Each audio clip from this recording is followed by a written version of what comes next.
સીધા જાઓ બાંધરી આપો મને કે ઘરે જઈએ સીધા આ કહું તમને 10 મિનિટ ત્યાં 10 મિનિટ 10 મિનિટ 11 મિનિટ નહીં થાય મારી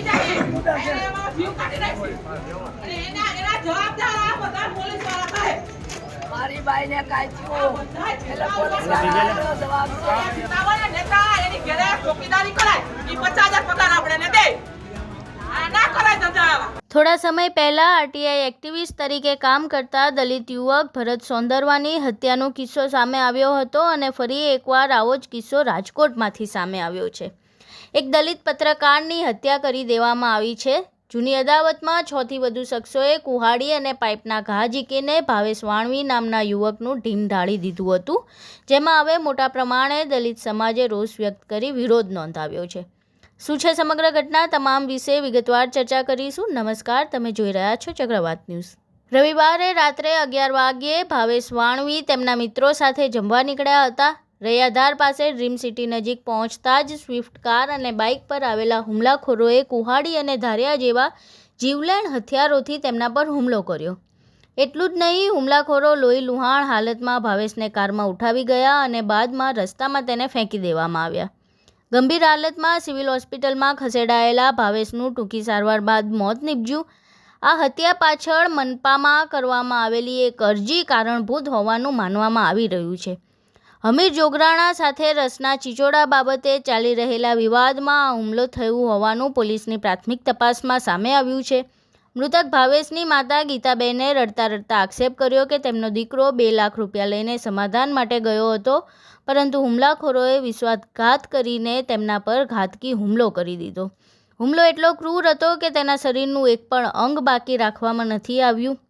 હાલમાં રાજકોટ સિવિલ હોસ્પિટલ ખાતે દલિત સમાજના આગેવાનો અને પરિવારજનો મોટી સંખ્યામાં એકત્ર થયા છે. પરિવાર સ્પષ્ટ માંગ કરી રહ્યું છે કે જ્યાં સુધી મુખ્ય આરોપી હમીર ભરવાડ અને અન્ય શખ્સો નહીં ઝડપાય ત્યાં સુધી તેઓ મૃતદેહ સ્વીકારશે નહીં. અહીં પહેલાં એ હોબાળાના દ્રશ્યો જોઈએ અને માતાની પીડા જોઈએ જે ભાવેશના મૃત્યુના સમાચાર સામે આવ્યા બાદ સર્જાયા હતા.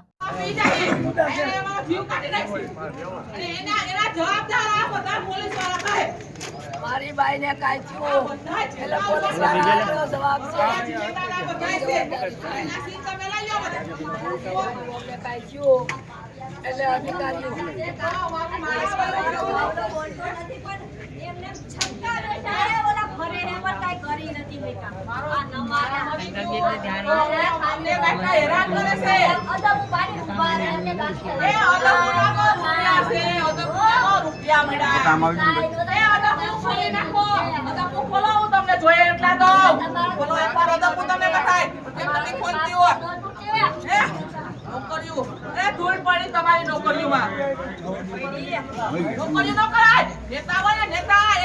ચોકીદારી કરાય ઈ 50,000 પગાર આપણે ને દે આ ના કરાય ધંધા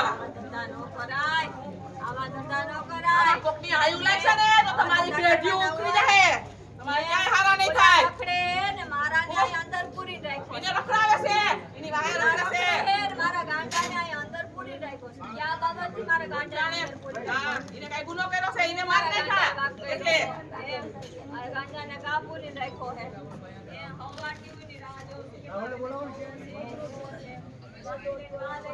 આ પુરાણા એકવાર પોલીસ વાળાના ગંડાને પકડીને કાપી નાખે ને તો એ તો આંદોલન કરશે. પોલીસ વાળા રેલીઓ કાઢે રાતે આમ કે નાગરિક રક્ષા કરે કોણ નાગરિક. હવે આ સમગ્ર બાબતે મૃતકના પિતાએ પોતાની વેદના સંભળાવી છે, તે એકવાર સાંભળીએ. મારો દીકરો થાય, દીકરો થાય. તો ઘટના શું બની મને કઈ ખ્યાલ નથી. તમને જાણવા મળ્યા હશો ઈજા? પછી અમને એક છોકરો દોડતો આવ્યો કે બાપા આમનું નામ શું છે કે મયુરભાઈને અને પ્રદીપસિંહને તમે ફોન કરો કે હવેશભાઈને માથાઓ થઈ ગઈ. એટલે છોકરા બરાબર ગાડીમાં બેહાડ્યો અને ત્યાં ગયા તો અહીંયા આપણો છોકરો હતો નહીં. એટલે પછી અમે ત્યાં અડધી કલાક હોય બાપા અમને કઈ ફેરકો કોઈ જવાબ મળ્યો નહીં. બરાબર હું ગભરાઈ ગયો. અડધો આ લોહીના ખાબોચિયા મેં જોયા તો મને કંઈ દઈ ના પડી એમ ત્યાં. પછી પ્રદીપસિંહ બાપુને ફોન મેં કર્યો હતો એની રીતે એ લોકો આવી ગયા હતા. પછી એનો મને ફોન આવ્યો કે તમે સિવિલે બધા પૂગી જાઓ. પછી અમે સિવિલે આવ્યા તો સિવિલે અહીંયા એટલી મને ખબર છે, બાકી બીજી મને કોઈ જાય. કોણે હુમલો કર્યો કે કાંઈ કોઈ જોગરાજ નામ ભરવાડનું નામ લે અમે જોગવા. હા, કેટલા જણા હતા ટોટલ? એમાં તો એ ઓલા જે કેવા વાળા એમ કે 10 થી 15 જણા હતા. હા, હું તો બીજાને કોઈ ઓળખતો નથી. કારણ શું આવ્યું આમ? કારણ નહીં મને ખબર. અચાનક જ આવી રીતના હુમલો? અચાનક જ થયું. અમે તો જમવા બેઠા હતા. છોકરો કેવો દોડતો આવ્યો હતો. અમને પાર પડી હું થતો તમે પપ્પાએ કહે પેલા ફોન કરજો મયુરસિંહ ને પ્રદીપસિંહ બાપુ. હવે તમારી માંગ શું છે? આવી ઘટના બની ગઈ છે તમારી પોલીસ પાસે? તો અમારા સમાજ જે કરે એ પ્રમાણે ત્યાં લગી અત્યારે પકડાય નહીં ત્યાં લગી તો અમે રાસ્તો સ્વીકારો છું. મને ન્યાય જોઈએ અમારે. મારો સમાજ મારી પડખે ઊભો છે. એ જે કરે મને મંજૂર. અહીં તમે મૃતકના પિતાને સાંભળ્યા. આ સિવાય દલિત સમાજના સામાજિક આગેવાન એવા માવજીભાઈની પણ પ્રતિક્રિયા સામે આવી છે, જેમાં તેમણે આ સમગ્ર ઘટનાને લઈને રોષ વ્યક્ત કર્યો હતો. માવજીભાઈ રાખે છે સામાજિક આગેવાન. માવજીભાઈ, જે ઘટના બની છે, સમાજ એકત્ર થયો છે, સમાજની શું માંગ છે, શું કહે? આજે એક અમારી સમાજના એક ભાવેશભાઈ વાણી એક સમાજના વધુ એક યુવાનને આજે એક હત્યા થઈ છે.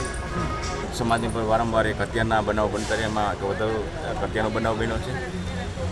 રાત્રે આ બનાવ બનેલો છે અને હજીનું કારણ કોઈ જાણી શકાતું. અને જે બનાવ બન્યો છે અત્યંત દુઃખદ બનાવ છે. અને જે રીતે ભાવેશભાઈને જે મારવામાં જે રીતે હત્યા કરવામાં આવી છે એટલી અત્યંત ક્રૂરતાપૂર્વક હત્યા કરવામાં આવી છે કે કોઈ સીમા એનું શરીરનું કોઈ અંગ એવું નથી કે એને જે ડેમેજ નથી કર્યું. એટલે બહુ અત્યંત ક્રૂરતાપૂર્વક મારવામાં આવ્યો છે. એટલે આની પાછળનું શું કારણ છે એ કારણ અમે જાણવા માંડીએ છીએ.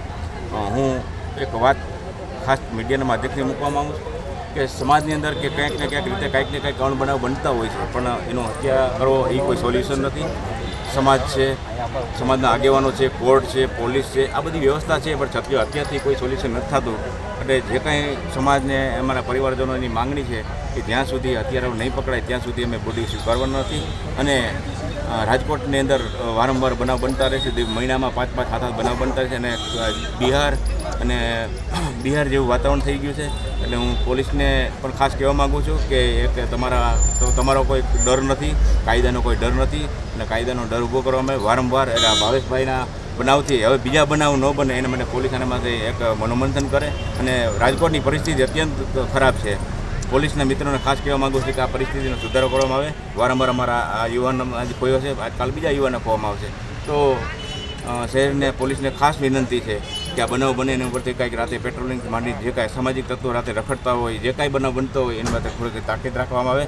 અને અમારી સમાજને એના પરિવારજનો જ્યાં સુધી માંગણી નહીં સંતોષે હોય ત્યાં સુધી અમે બોડી લેવાના નથી અને એના હત્યારાઓને તાત્કાલિક પકડવામાં આવે.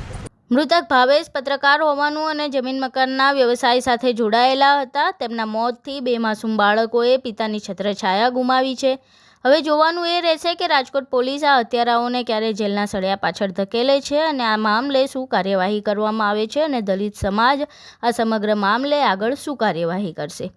સમગ્ર વિડીયો જોયા બાદ તમને શું લાગે છે? આ ઘટનામાં પોલીસ ક્યારે કાર્યવાહી કરશે, શું કાર્યવાહી કરશે અને દલિત સમાજ આ મામલે શું કરશે? તમારું આ વિડીયો જોયા બાદ શું મંતવ્ય છે? તમારું મંતવ્ય અમને કોમેન્ટ બોક્સમાં જરૂર જણાવજો. જો વિડીયો પસંદ આવ્યો હોય તો વિડીયોને લાઇક કરજો, શેર કરજો અને ચેનલને સબસ્ક્રાઈબ કરવાનું ભૂલશો નહીં. નમસ્કાર.